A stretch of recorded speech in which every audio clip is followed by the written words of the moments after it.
So Microsoft is trying to announce a new console with no disc tray for a lower price point to incentivize more people getting into the Xbox brand. I don't think so.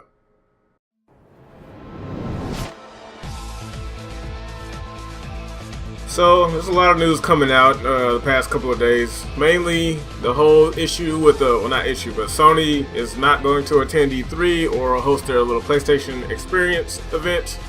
Apparently they're going to save it because they think I've heard that they blew their load with the all the announcements of Ghost of Tsushima, with the new Last of Us game, all those days gone.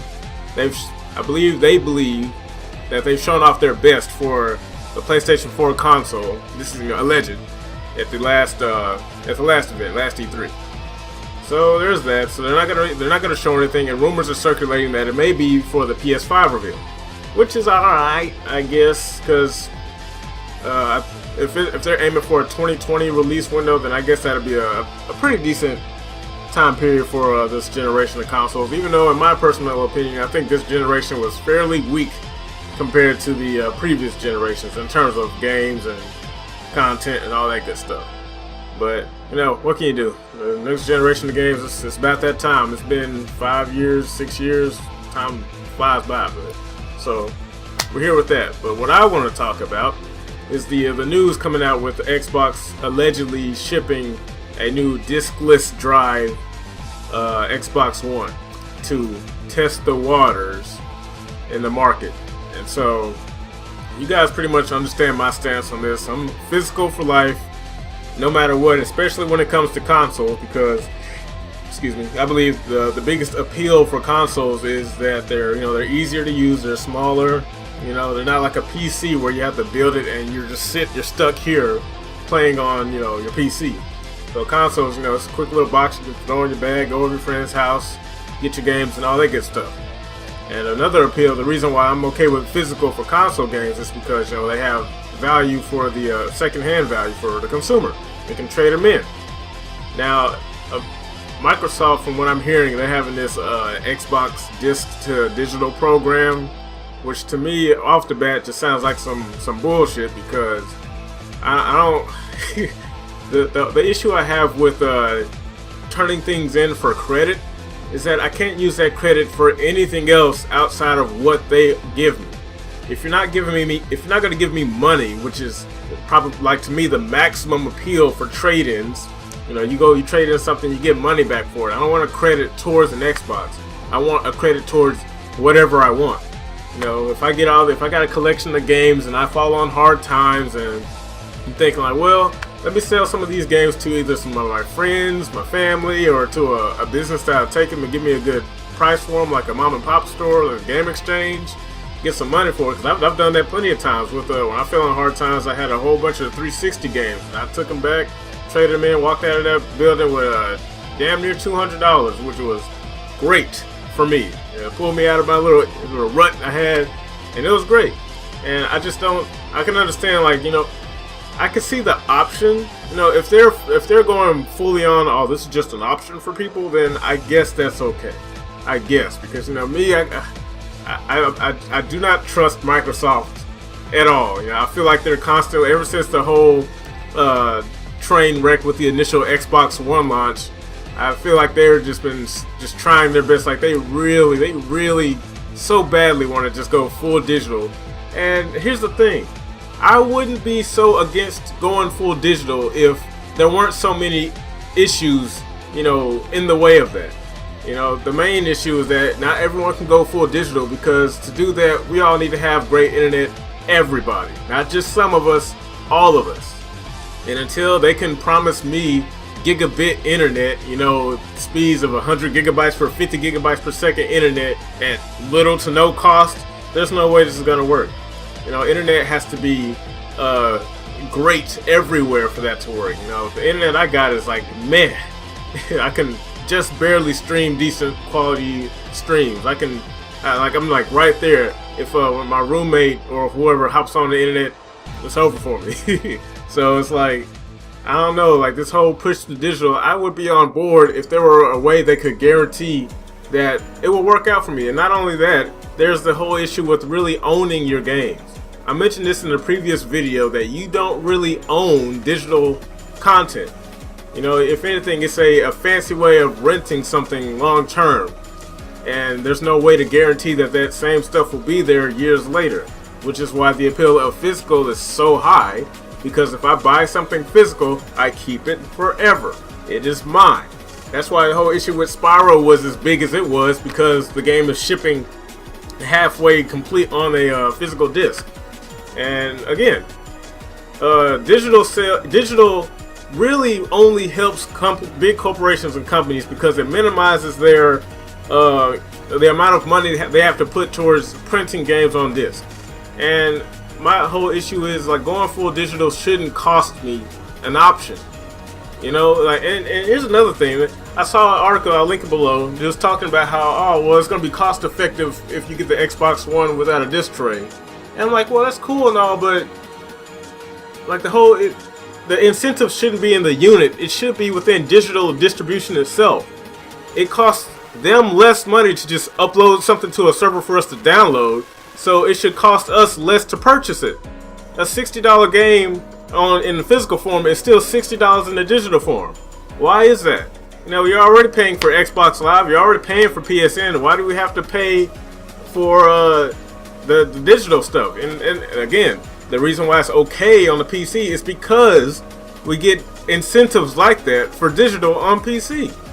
You know, brand new games come out for $60. There are tons of vendors that I could go to as a PC owner and find the same game for significantly less. Get CD key, and then I can get the game for anywhere from $30 to $40 on release. Or if I just wait a few days or maybe a week or a month, you know, there are all types of deals you can take advantage of. Steam sales. All the time Steam has sales, like games up to 77% off. Fairly new games. And even sometimes new games. So that's the issue that I wish people would understand. You know, digital ain't all it's cracked up to be, because you're being shafted more than the companies offering it to you. You know, they say, like, oh, the cheaper Xbox, like, yeah, but are the games still gonna cost me $60 to download? Yes. I don't want it. You gotta give me a better incentive than a cheaper console. I can get a cheaper Xbox from the mom and pop store, a used one.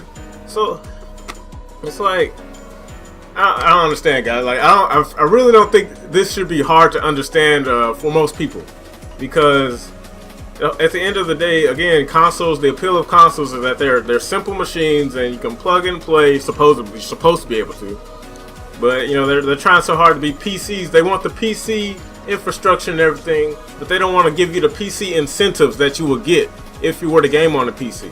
That's why I game on PC. Like, why would I put all this money into this underpowered unit for and not get any of the incentives that come with it, supposedly being like PC like? So that's the problem with that. Like, they're never gonna win me over with this stupid attempt to, you know, tell me that, oh, we're giving you more value for your buck. The console's cheaper. Like, no, I have options for that. And you guys, they can afford to put print games on disc. We've been doing it for so long. It's just they're just trying to jump to the end. Like, look, if you're one of those guys who are if you're just hard for digital, you just love digital. Here's the thing: going digital, you already have that. That's not an option any of us are taking away from you when we complain about we need physical copies. Understand that. You already got your internet. The digital age is already here for you. So I really don't understand the argument against physical when you already have what you want. You know, you could at least demand for there to be again PC-like sales and stuff on Xbox and PSN. Now I understand some of you say, well, PlayStation has flash sales. Like, yeah, they do, but you have to pay for those. You know, you have to pay for PlayStation Plus. You have to pay for Xbox Live to get any type of deal that they offer you, which is kind of messed up. Steam is free. I haven't paid for anything through Steam outside of buying the games that were crazy, discounted. Again, so I don't know. To me, I feel like You know, this is my opinion. I don't. This is just me reacting to the news of there being a discless Xbox One. But this is, to me, this is them making another attempt at trying to replicate the whole online-only DRM system. Because again, you know, when you look at these type of things, you have to understand, like, what are you getting as the consumer? How are you winning when they do something like go full digital? You know, what are you gaining? And to me, I don't see the gain outside of the convenience of downloading a game, which we already have. So dropping physical just seems like you're removing an option for me. And again, like I said in the previous video, these consoles come with shit hard drives. So it's not like you're going to be able to download too much on them. You know, the reason why I don't really bother in investing on another hard drive for my console is because in a matter of years it'll be obsolete, and then eventually whatever they're gonna drop it and move on to the next thing. Then I'll just have this thing over here I invested all this extra money in. No, it's not like a PC. Again, consoles aren't like PCs. I'll invest in a PC long term because it'll last that long. You know, I have complete control over everything in this unit. You don't do that. You can't have that with consoles, and that's the problem. All right, you know, I didn't mean to like make this like a long rant video or anything.